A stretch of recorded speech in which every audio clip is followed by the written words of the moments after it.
Akin.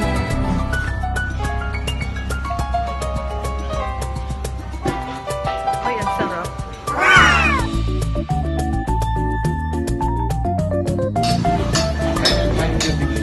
Sarap.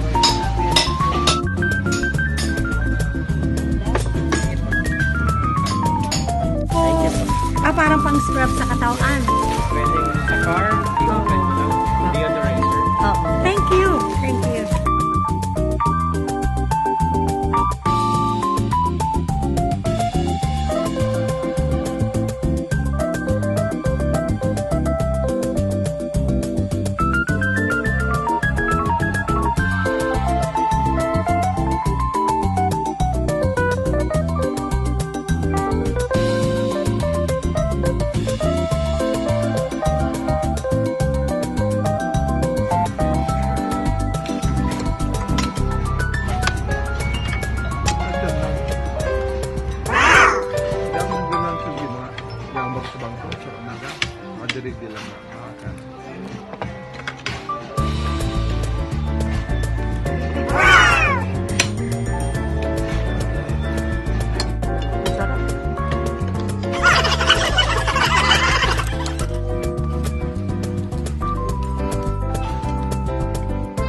Salamat sa inyong lahat.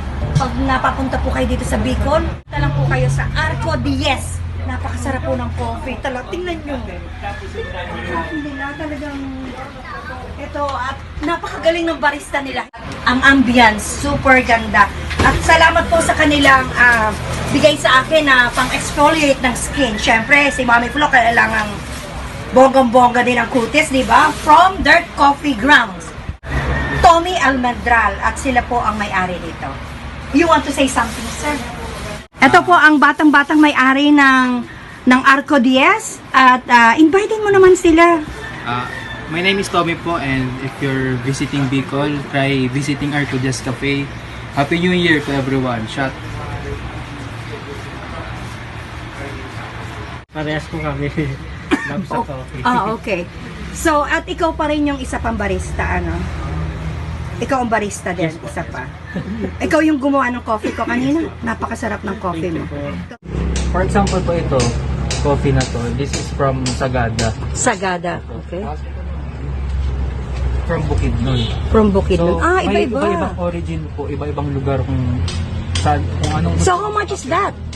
Yung isang manually brewed coffee. Hindi kayo nagbebenta ng Ay, by hindi po. piece. Oh, sa inyo lang talaga yan. For consumption lang. Consumption, dito lang. Okay. Nilalagay po namin dito sa ganito. Isang ganito, sa'yo na po lahat.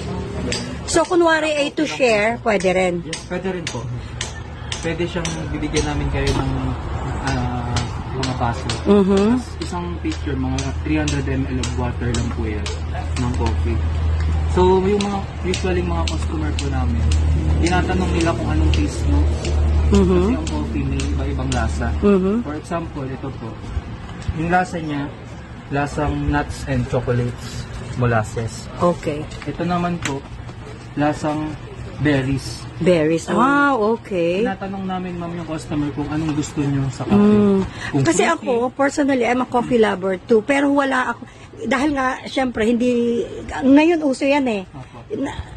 Na-use na ako sa kapeng barako, kapeng galing naga, yung plain. So, may flavor yan. Yes po, hindi po siya yung the usual na kinakape natin yung na packet. Oh, okay. So, lahat ng naka-display na yan sa inyo, galing yan sa iba't ibang Iba't ibang lugar. lugar po ito. Wow!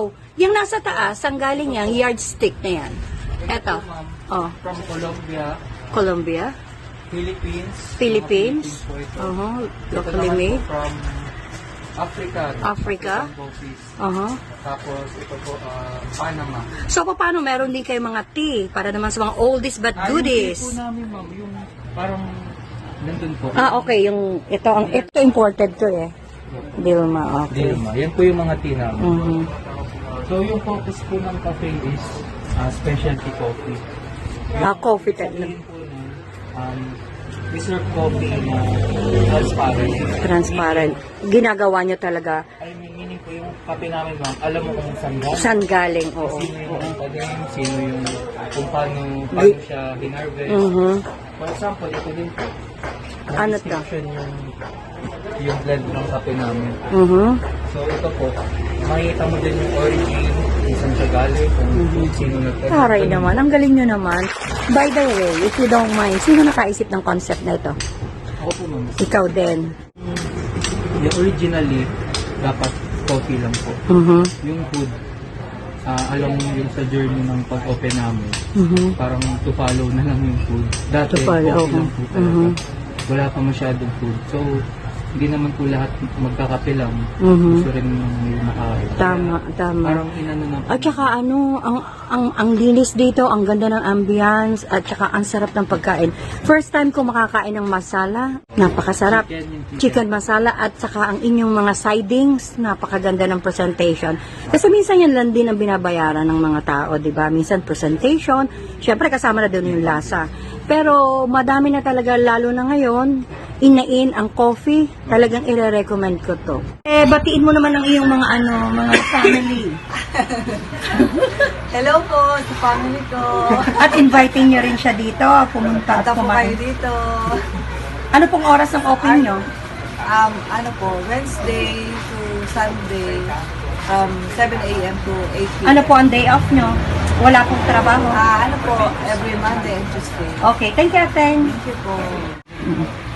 Okay, guys. Diyos mabulos, magbisita kamo digdi. Salamat po.